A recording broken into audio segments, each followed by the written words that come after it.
On FM, AM, digital and on BBC Sounds. This is Roberto Perroni on BBC Three Counties Radio.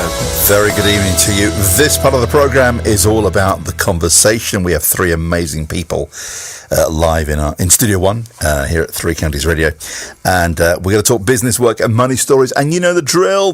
I'll throw some questions at them. They'll hopefully answer the questions.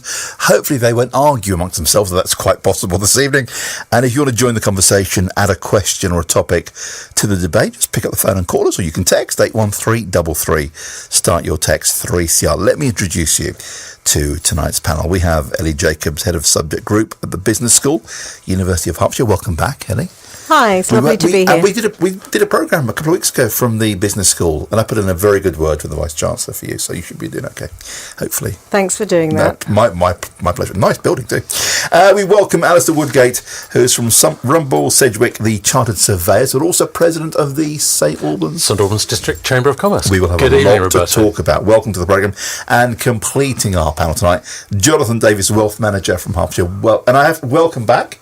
And I have to make a declaration, because the last time we spoke, you were in Switzerland, and I may have said bring back something triangular and golden, and you have. It's a chocolate bar. It was a bit more substantial, but this is it's quite heavy, very generous. Well done, thank you. You're most welcome. Gold bar would be nice. Can we start with Interserve? Because shares in Interserve, one of the UK's largest providers of public services, have collapsed after it revealed it is seeking a rescue deal. Panel. We can go into the numbers and the stories, because Interserve works in prisons, schools, hospitals, on the roads. It has £500 million of debts, all sorts of stories here. Is Interserve another Carillion, Jonathan Davis? Well, it's very interesting the way you put that question, because my notes here, my first word is, in block capitals, Carillion. It seems to me that yet again we've got a major company which had huge contracts with the public sector, getting money hand over fist, which has got itself into huge debts. It's got pension liabilities which it hasn't been funding properly. No doubt the directors have paid themselves most handsomely. Well, I think this is an absolute outrage yet again.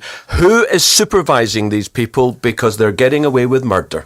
Who should be supervising these people? Surely there's a board of directors. There are people who are paid big money to make sure that these big organisations are run appropriately. The people who give them money, in other words, the government contractors, the people who arrange these contracts, who shake the hands, sign the documents, they're the ones who should be checking that the accounts are secure.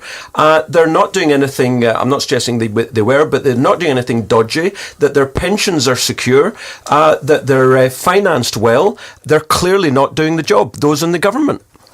Ellie Jacobs, is Interserve another Carillion? Yes. I'll pick up on Jonathan's point about corporate governance, that clearly the government is responsible, but also shareholders here have a role to play. There are multiple stakeholders in organisations like this. It's a shocking story breaking today. And it looks like many jobs are going to be lost. So it is, it's a very sad piece of. Why can't these big organisations make money? Because they're vast. I mean, what's going wrong here? Well, probably, as you've pointed out, it's the scope of activities that they are involved in. It's interesting, isn't it, that it's not a name that we've actually heard of, and yet it is a multi-million vast array of activities. So they're spread across so many different activities, and lacking in governance. So. Yes, I really do agree with Jonathan's point. And I wonder whether, Alistair, yes. Yeah, I wonder whether the real cause of these problems is that the open tendering of these public contracts is effectively generating a race to the bottom. That bidders are cutting their margins all the time, and therefore they're not leaving any contingency to cope with the unexpected. And is this feeding into the issue as well? I mean, clearly governance is a fundamental concern, but I do wonder whether there's also a race to the bottom, and This won't be the last, Carillion Interserve, and there'll be another at some stage that's in the always future. been, in Carillion's case, that was the case. They were pitching for all sorts of business and they were undercutting themselves. Absolutely. In effect, and in the end, it caught up with them. But surely there are structures in place in organisations. There are people have responsibilities to adhere to. Surely there should be structures in place. Yes, absolutely. Hopefully, if we get time, we'll come back to other stories about Crossrail as well. But I mean, if in an organisation like this is what Alistair, this is what I don't understand. I think listeners don't understand. How can they get it so wrong? Surely before they reach £500 million of debts, someone in the finance department says, "Hang on, it ain't right here." And you do wonder whether there is somebody who is ultimately taking the responsibility, or whether it just gets pushed from one department to another, and it's always referred to another for dealing with this particular aspect and that particular aspect, and there's no actual strategic overview to be able to pinpoint these things and say, okay, there's an issue here that needs addressing now. Okay, lots of stories we need to squeeze in. You can text the programme with your views, 81333, start your text 3, so I'll tell you about what the three panellists do, what sort of huge experience they bring to the table. Find out more about Alistair and find out more about chartered surveyors. It's always a fascinating subject. Genuinely, it is. The Yellow Vest protests have been a catastrophe for the French economy, says the French finance minister. Violence protests clearly worked in France, sort of. Is there a danger they could be adopted here, Ellie? You've lost me. So well, the French do love a protest. They do love burning sure. things. I mean, it's not, to be fair, it's not just France. We are seeing protests across Europe. And this one, I believe, was sparked by this idea of bringing in this eco-tax around emissions and fuel prices and so on. Macron today was very apologetic, saying that he felt that he had misunderstood the people, that he would listen to them, and that we take responsibility for his actions. So it does feel like there's a change going on now in France. Yes, but generally there is unrest across Europe. We said we wouldn't talk about Brexit tonight. You're the first one to mention it, though. But, of course, in France, it is, I think, underpinning it all is about wealth inequalities and the feeling that Macron is really representing, or he's a president for the rich, and that France is very squeezed economically and he's not been receptive to the needs of, let's say, regular people. It's a really interesting story today. Jonathan, what's your take on this? Very rapidly, it went way beyond the cost of filling up one's Peugeot or Citroen, and it became not quite a revolution, but a major protest against the system generally. Now, the French have a history, a recurrent behaviour of this kind of protest. But as Ellie rightly says, it's not just France now. It's in the Netherlands, it's in Belgium, it's in Germany. The fact that they're wearing these yellow vests is neither here nor there. On Sunday in London, we had an anti-Brexit rally with 10,000+ people there. They weren't wearing yellow vests.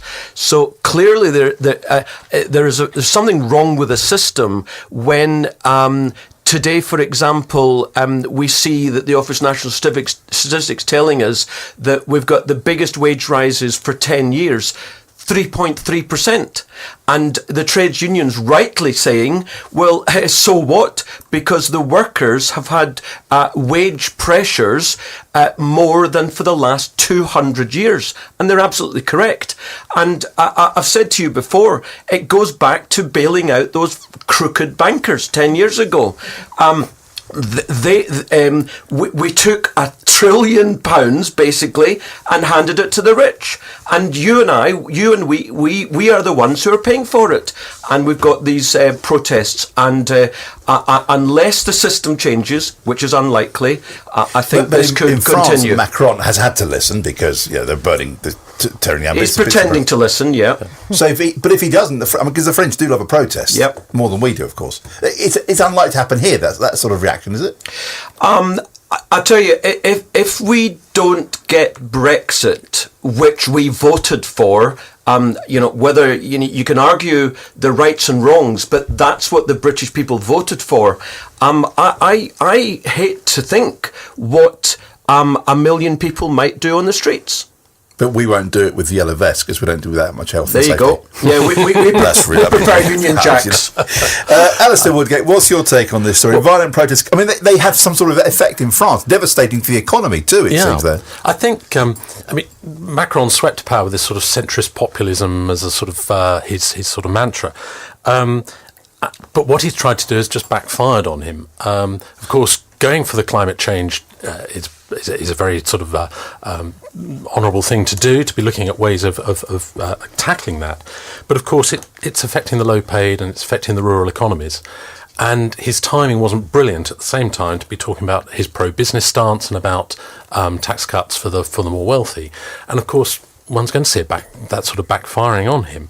And I think the problem is he's now being perceived as representative of the old order, and which is completely contradictory to how he came in as this centrist populist.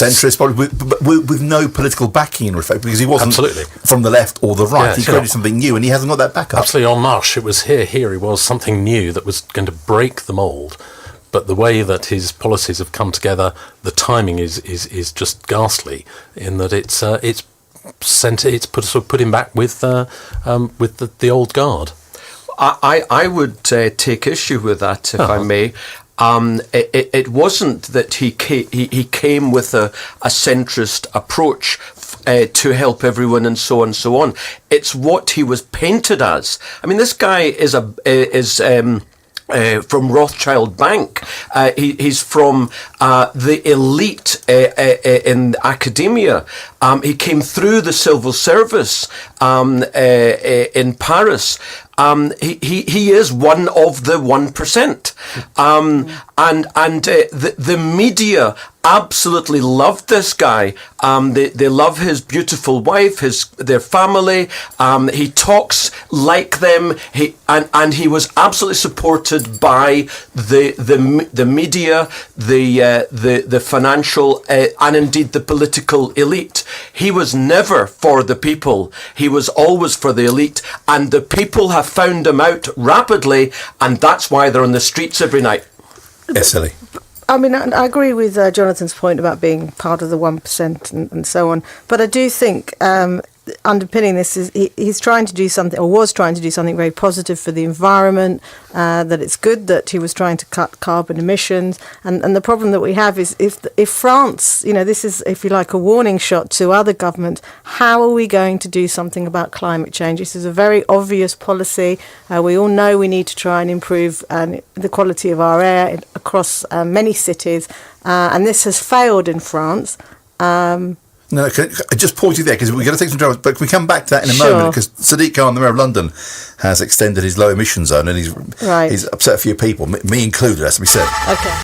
Radio. Thank you, Toby. 18 minutes past 6. With us tonight, we have Ellie Jacobs, Alistair Woodgate and Jonathan Davis. Rob, the government department are probably too busy trying to sort out Brexit, and the government have left said departments to their own devices. Everyone has taken their eyes off normal business, says one text. This text from David says, Roberto, it's clear to me as a business owner that the people responsible for these big companies going bust are only interested in making money for themselves and lining their own pockets rather than building the companies that employ them.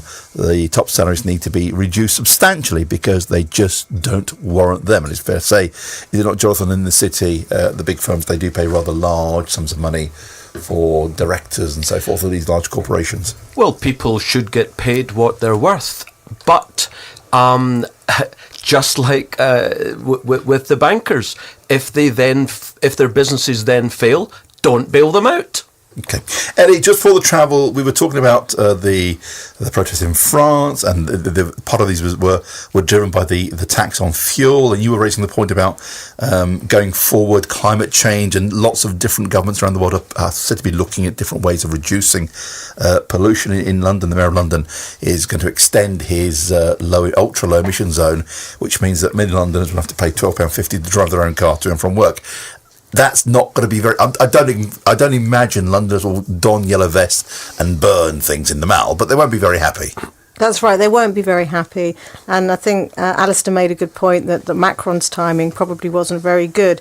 But his heart is in the right place here. He is trying to genuinely do something for the environment. We do need to tackle environmental issues, particularly climate change. And France, I think, was really leading the way here. It just happens, unfortunately, the eco-tax isn't the right time for France. But we do need to look at ways of changing our driving behaviour and driving patterns. So it's interesting today. There was a story on Crossrail. So we need to reflect on emissions and how to control emissions. Might the Mayor of London be introducing the ultra low emission zone right up to sort of the north and south circular, £12.50 a day for all the diesels? That will help him fund Crossrail, which is hugely over budget, and he's kept his off the ball on that one as well. Yeah, I understand that Crossrail is hugely over budget, but when it is achieved and when it is done, it will be a phenomenal achievement for not just London but for the UK, and its scope. Was it 60 miles outside of London? I mean, that's a very important in terms of connectivity and changing transportation. Is it 2 billion over? Well, 2 billion for the time being. For the time being, so. I think I'm very sentimental about the railways. I mean, I was a railway girl myself, so I used to work for British Rail. I think this is a good investment, and I think we need to get out of cars and back into public transport. If only we had a chartered surveyor that we could refer to on this case of Crossrail, and luckily we do, in the shape of Alistair Woodgate. Transport for London has warned that the opening of the new Crossrail line will be delayed again. It was due to open on Sunday. They also need an extra £2 billion of extra funding to complete the project so far. Why aren't we able to deliver large infrastructure projects on time and in budget? With Ellie's point of view, that line, when it's open, it'll be fantastic, a huge resource. But no one can manage these things. No, huge infrastructure projects invariably end up taking longer than they should, cost more than they originally hoped for. If you've got a greenfield site, you're very much more in control of your costs from day one. When you're trying to insert new development into an existing infrastructure, you are going to come across the unforeseen and the things that will hold up and those things that you just weren't expecting. That's no excuse for where we're at with Crossrail. It does raise questions again about if the project's in such bad shape, why didn't anybody spot it? Well, how has it taken till now for it to come out like this? And it comes back to good governance or lack of, perhaps, in this instance. But there's this sort of row between the outgoing chief executive, who thought he was going to be sacked, but he resigned, and the Mayor of London, and it's never Sadiq Khans' fault, and nothing ever is, of course. But, the taxpayers will have to pay an extra £2 billion. It doesn't bode well, for example, for HS2. No, and it also doesn't bode well for other infrastructure projects within London, because no doubt funding's now going to have to be diverted from other improvements that might have taken place in order to fund the deficit on Crossrail. So we'll probably see cuts in other areas as a result. Jonathan Davis. My only thinking on this is yet again we have a massive mega indeed project supporting London and the southeast. You might have heard from my voice, I'm not originally from the southeast. And HS2, it's as far as I'm concerned, it's going to draw business away from Birmingham into London even more. People are going to be commuting from Birmingham into London, and I just don't. I understand why London and Paris and Washington, why they get all the money and all the projects and so on, because that's where all the power is. But I just find it astonishing that politicians further around the country can't do and get more money locally. Here's the thing, panel.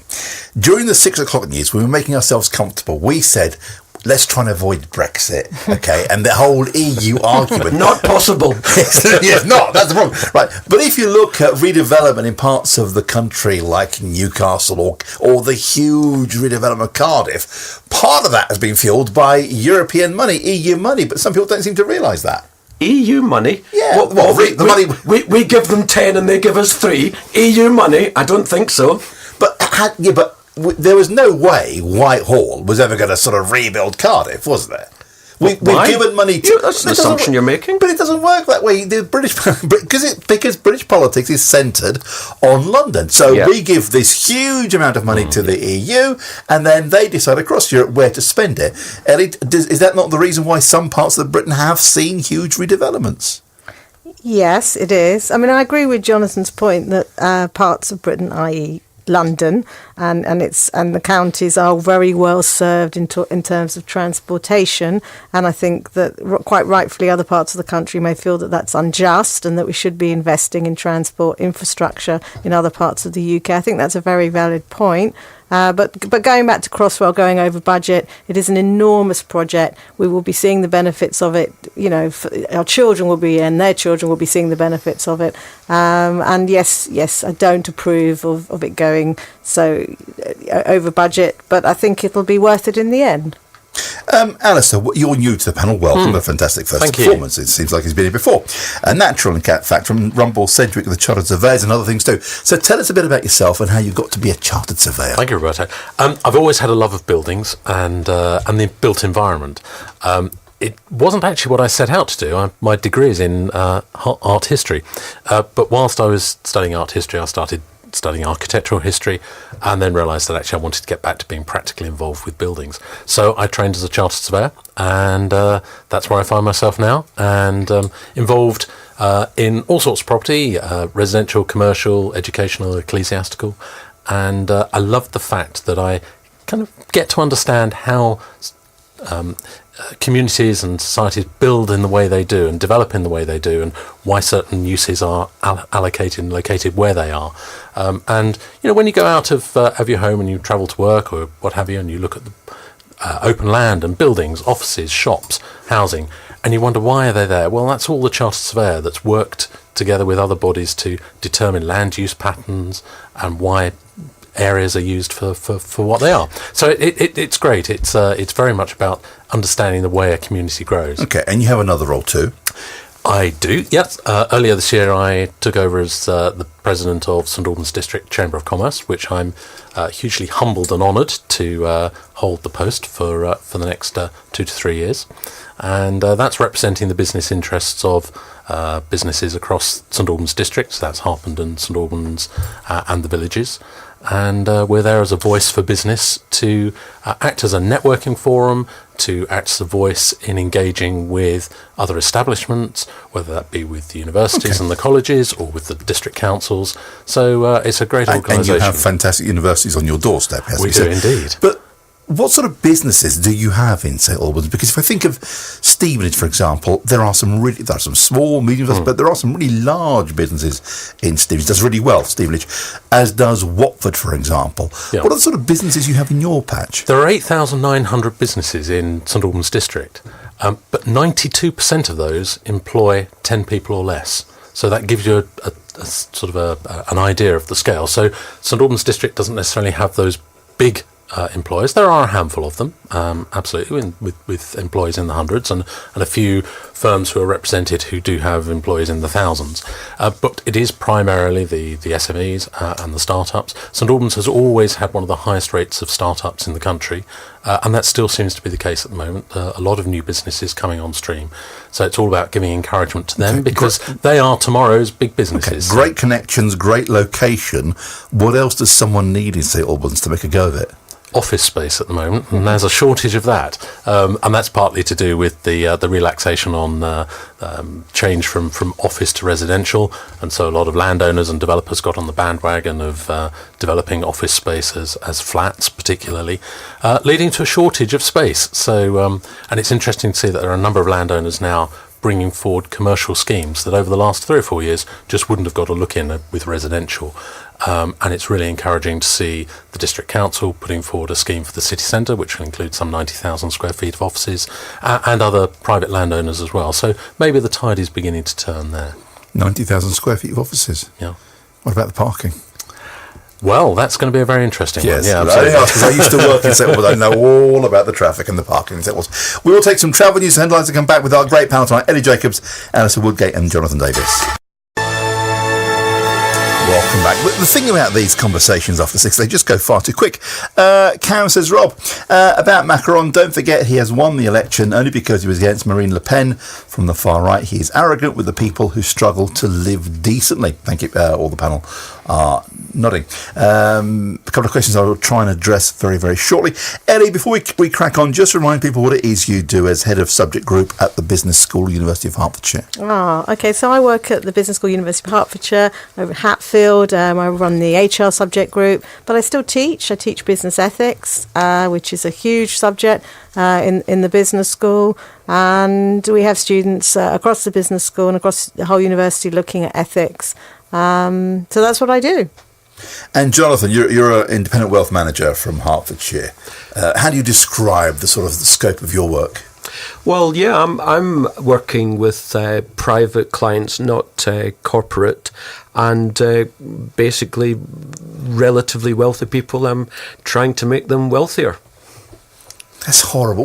How much money do these people need, Jonathan? Well, they could have as much as they want, but my little firm, we work with people with $500,000 upwards. And you don't obviously you don't have to answer the question. At the top end, what sort of monies are we talking about? The sort of the top people. For my firm, it's 3.5 million, but we'll go up to 5, even 10, I guess, and maybe one day when you retire, yes. You'll bring your 10 million pounds. I will preempt that conversation by suggesting that, as much as I like you, we will never meet in a professional capacity in that respect, unfortunately. Look, we were talking earlier on today about these figures that are out today, suggesting people have had big pay rises, nothing to worry about, and unemployment at its lowest level since records began. In fact, and I can't work out why then we have such a big rise and use of food banks. Jonathan, what are the unemployment figures telling us? Because they're saying we're at record levels of employment in the UK. Yes, we've now got 32.4 million people employed in the UK, the most on record, although clearly the population generally has risen in the last 15 years. There's 400,000 more working in full-time work compared to a year ago. And indeed, all-time high, 75% of people are employed. So clearly, fantastic statistics. And may I say, compare that to the, I would strongly suggest, the fraudulent forecasts that by now we'd have 800,000 job losses. Should we even vote for Brexit? Never mind we actually. Haven't left yet. Brexit. We haven't actually left yet, Jonathan. So that's my point. The effect hasn't been felt. So when there won't be a negative effect. Hang on, when we do leave on the 29th of March, when we maybe even crash out, will the markets cope? Yeah, I really don't buy this idea that suddenly on the 1st of April, it would be the 1st of April, wouldn't it? 1st of April 2019, the economy is suddenly going to change. I just don't buy that at all.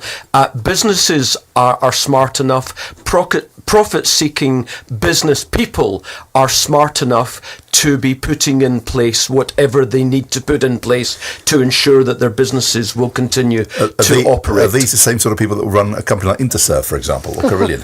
But that's got nothing to do with Brexit or indeed the referendum. But the fact is, these are Office for National Statistics numbers which came out literally today, hence we're talking about it. And wages, as I said earlier in the show, are rising at the highest in a decade at 3.3% per annum, which is slightly above inflation. I think the big picture issue we have to bear in mind is that inflation has risen gradually for the last 3 years. We had 0% inflation in 2015. It's now 2.5–3%. Wages are rising. The public sector pay cap is ending in April next year. If we see oil on the world markets rise again, which I suspect we probably will, we're going to see sustained inflation. And I'd be very interested in the Chartered Surveyors give him a chance. This is his first appearance. That if we see sustained inflation for the next few years, that suggests to me, Alistair, that we're going to see sustained rises in interest rates. How's that going to affect the property market?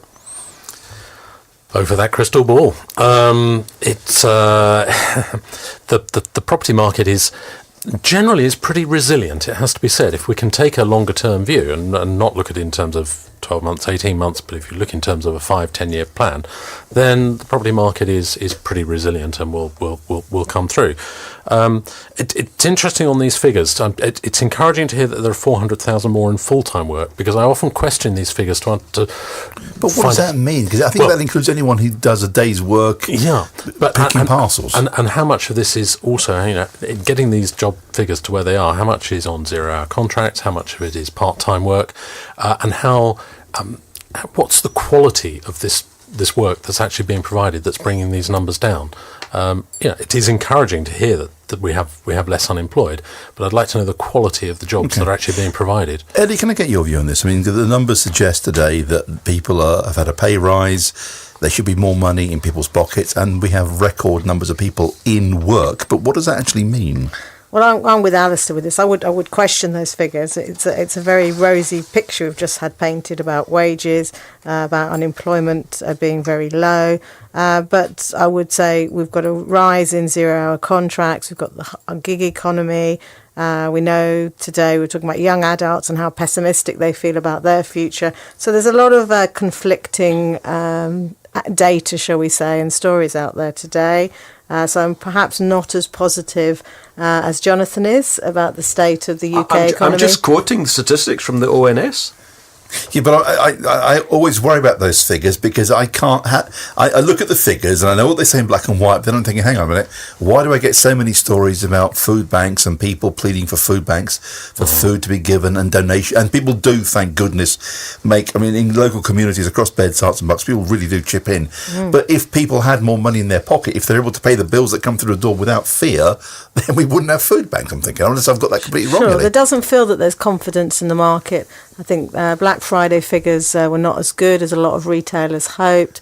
It is a very rosy picture, and I want to be, as supportive and believing, shall we say, as Jonathan. But I'm not feeling it in the same way. And I think if we think about things like the NHS, we're talking about shortages and so on. So. Yes, I would really question the figures that are quoted today and how they got to them.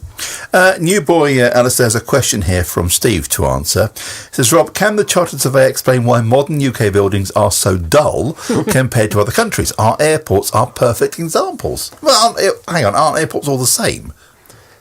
Here. I agree with our listener entirely.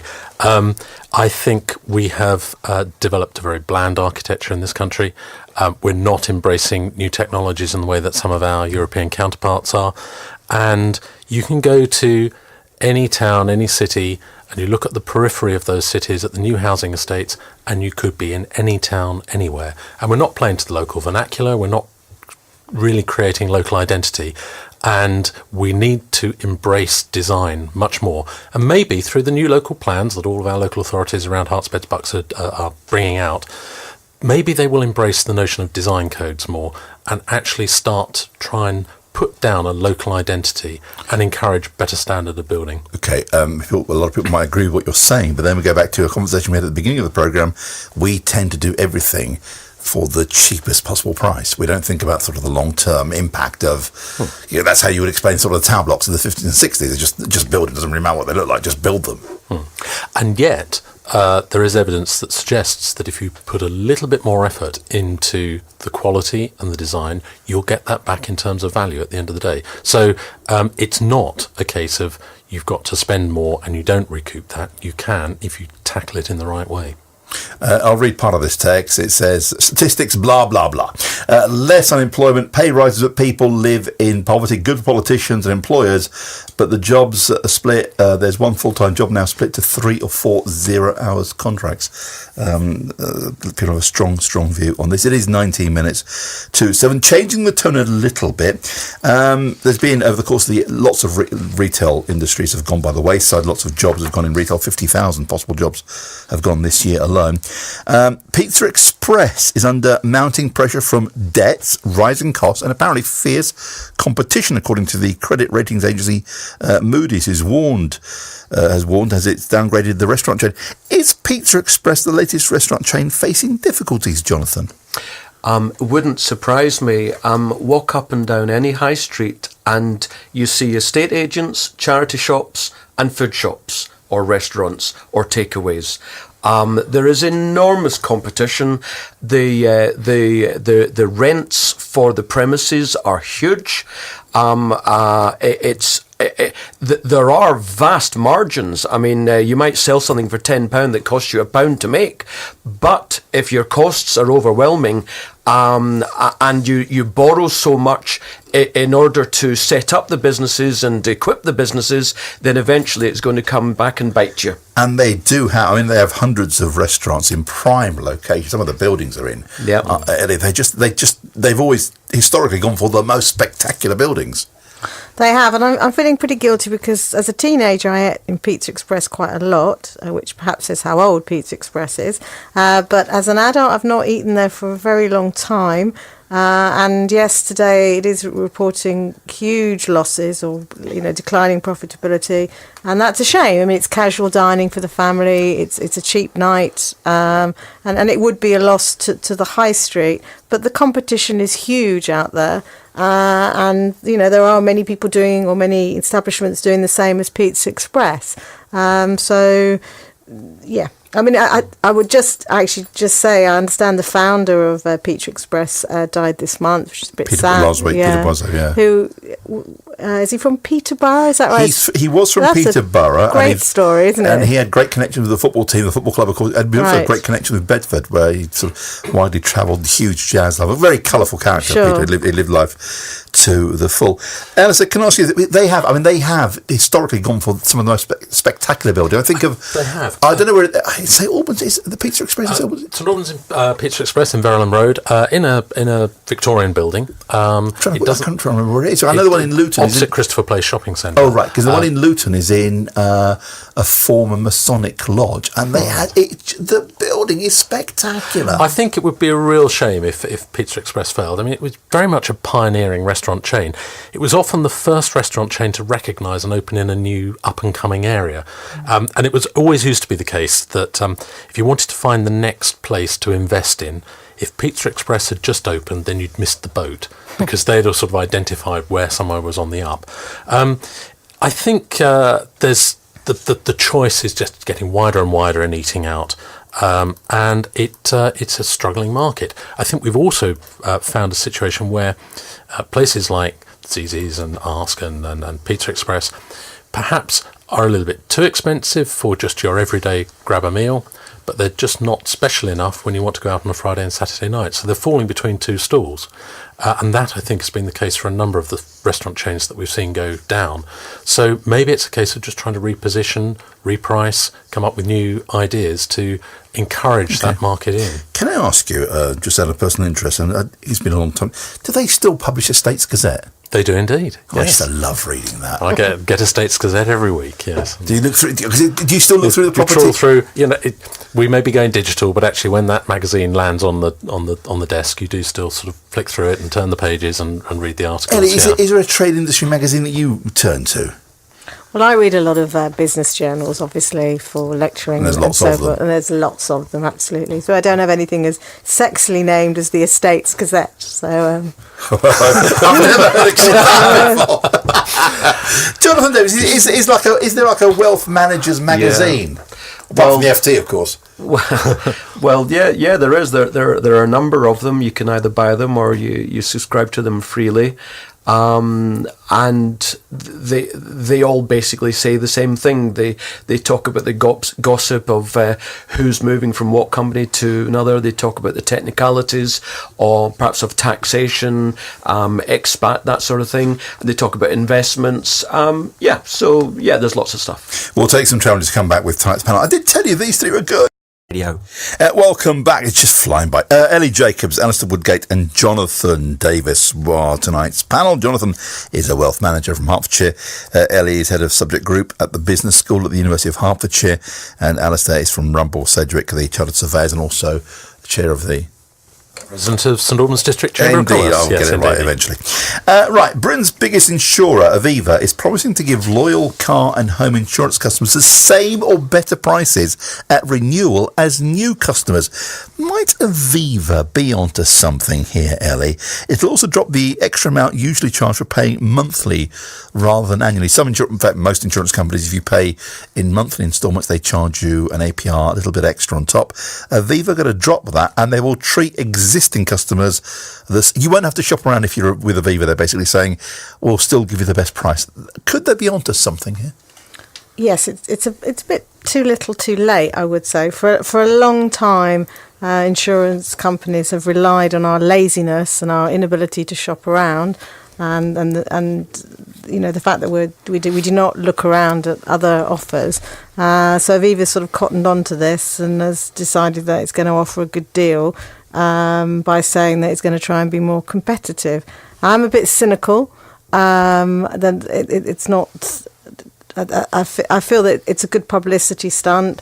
Aviva, perhaps other companies will copy them in the industry. But like many people, I have been bitten many times with home insurance and so on. So let's see what happens. Alistair, what's your take on this? Might they be doing something interesting here? My immediate reaction was, well done, Aviva, but let's be honest, not before time. It does seem perverse that we're rewarded for being disloyal, and that we shop around to get the best deal and move from one insurance company to another.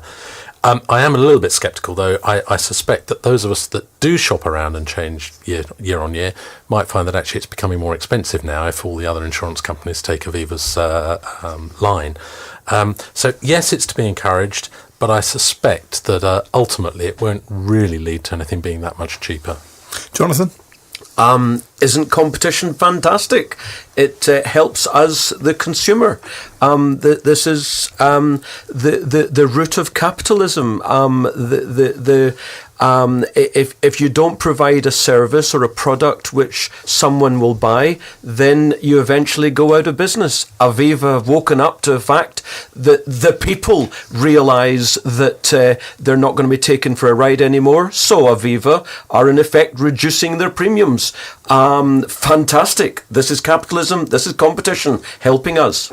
I mean, it might actually sort of help restore faith in larger companies, and they could well benefit from actually getting more repeat business, so they will have their customers staying with them longer. Okay. The time is rapidly defeating us. I'll try and squeeze in a few more stories. The UK's biggest crisp manufacturer, Walkers, has launched a scheme to recycle used packets following a public backlash about plastic waste. This was another protest story, but in this story, no one gets arrested and nothing gets damaged or burnt. We're not French after all.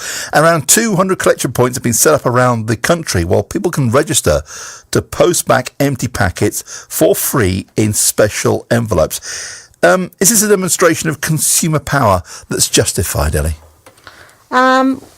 Yes, I think it is. I think it is shocking that the crisp packets are not biodegradable. They're made with a combination of foil and plastic, and there's a lot of emphasis on plastic products at the moment and the damage that they're doing to the environment. So I think it's really good that Walkers are sort of pushing this initiative, and I hope that they sort of lead the way and other manufacturers copy them. I mean, a few years ago, probably not even a few years ago, we were talking about the 5p charge on plastic. We were doing that together, if you remember. And we thought, well, consumers are not going to change their behaviour. And they clearly have changed their behaviour. And this is another example. So I think it's a really good news story. I hope other companies follow suit. It's a shame it's taken till basically 2019 for this to change. Jonathan, demonstration of consumer power? I don't know what has made Walkers do this. People were sending back empty crisp packets to their head office, might have been the reason. And well done to this company for listening to the consumers. And I think it's a tremendous initiative. Ellie's quite right. And my first thought was, look what happened when we had to have a charge on plastic carrier bags. The numbers of bags went down 95%. I think this is fantastic. Every little helps. Okay. Alistair. Yeah, it's a great step in the right direction. It gives people a chance to dispose of their packets responsibly, provided, of course, that people use it and don't just continue to drop packets wherever they like. I think it seems crazy to me, though, that when we think of all the technological advances in so many fields, that actually walkers are saying it's still going to take until at least 2025 before they've actually developed a recyclable bag. I think probably the technology is already there, but so it must come down to cost, and that's what's stopping it coming in earlier than 2025. Okay. But this is a great step in the right direction. And I'd like to extend it and say, when will they stop selling multi-packs with bags within bags? Because that, again, just seems like a terrible waste. Okay. Goodyear employees in Venezuela are to be each given 10 tyres as part of their severance package as the US firm halts operations in the country. And perhaps in a moment, Jonathan, you can explain what's happened to Venezuela. But what would you accept as a severance package? Because 10 tyres, might be difficult to get those home, actually, Ellie. Look, I think Venezuela is having great civil unrest. There's enormous migration to other countries in Latin America, and Goodyear is another company pulling out, like Kellogg's, interestingly enough. So this is a way of rewarding employees for good service. It's a huge loss. I think it's 1,000 employees they've got there. So it sounds odd, but of course tyres are something they can sell on what's known as the black market.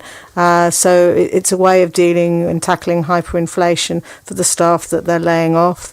It's just it's a shame that Venezuela economically is struggling in the way that it is. Jonathan, what on earth has happened to Venezuela? Well, struggling is to put it extremely mildly. We're talking about socialism. The Corbynites will say, well, it's not real socialism. Well, isn't that funny? Because that's exactly what it is. When anything seems to work, as in like Switzerland or Hong Kong or Singapore, we're talking about capitalism and it works fantastically well. Everyone hates it. But when they implement socialism and you get South Africa, Turkey, North Korea, of course, the Soviet Union previously, and Venezuela, you get a situation where they've got such hyperinflation, they've got 1,000,000% per annum inflation. Now, wages, of course, are not rising anywhere near that. So, of course, we've got 85% in poverty. They can't even afford to buy toilet rolls. So it's no surprise that this international company is leaving, because they're not selling any cars, so they're not selling any tyres. Okay. Alistair, as a severance package, what would you accept? I'm touch wood, it never happens, because 10 tyres might be rather difficult to get home in the back of your car. Well, quite absolutely. And it did sort of cross my mind, maybe this was a way of them actually being able to run down their stocks and not actually have to take the stock back out of Venezuela. I mean, it is absolutely shocking. Venezuela's lost 10% of its population to emigration over the last few years, and they are in an absolute crisis situation. I'm not sure who's actually going to be able to afford to buy these tyres off those that have been given them. Jeff, funny enough, we were on a holiday in August, met this girl who was waitressing in a bar. My family were attending, and she was from Venezuela. She was explaining how she came from Venezuela to Italy at the time. And her family had big farming. It was a big industry, big concern. And everything was taken away from them. Literally, they were left penniless. It was extraordinary. It's the people were democratically elected on a socialist ticket. Isn't it funny that the daughter of the predecessor president, Chavez, Maduro's the current president, he was Chavez's sidekick, the daughter of Chavez is worth $4 billion. How does that work? Venezuelan dollars or real dollars? US dollars. Okay, might be one of your clients one day, you know. Panel, thank you. We're just out of time. Ellie, thank you very much. Where can people find out more about the kind of work you do? Come to the University of Hertfordshire and visit us on one of our open days. I'd love to meet you. Great venue. It is a really great venue, the University of Hertfordshire. Nice open days too. Alistair, great first appearance. Thank you. Where can people find out more about you and the work you do, and also with the Chamber? Right, if you want to know anything about surveying, visit rumblecedric.co.uk, and for the Chamber of Commerce, again, the Chamber on the website and on Facebook. Okay, and Jonathan Davis, if someone comes into a lot of money and they want to invest it wisely, do you know anyone who can help them? I'll have a serious think about that. I'll get back to you. If they want to have a look at me, they can either go onto my YouTube channel or indeed listen to my podcast, The Booms and Busts Show, which they'll find on any usual podcast channel. Panel, thank you. You've been absolutely lovely. I did tell you these three were very, very good.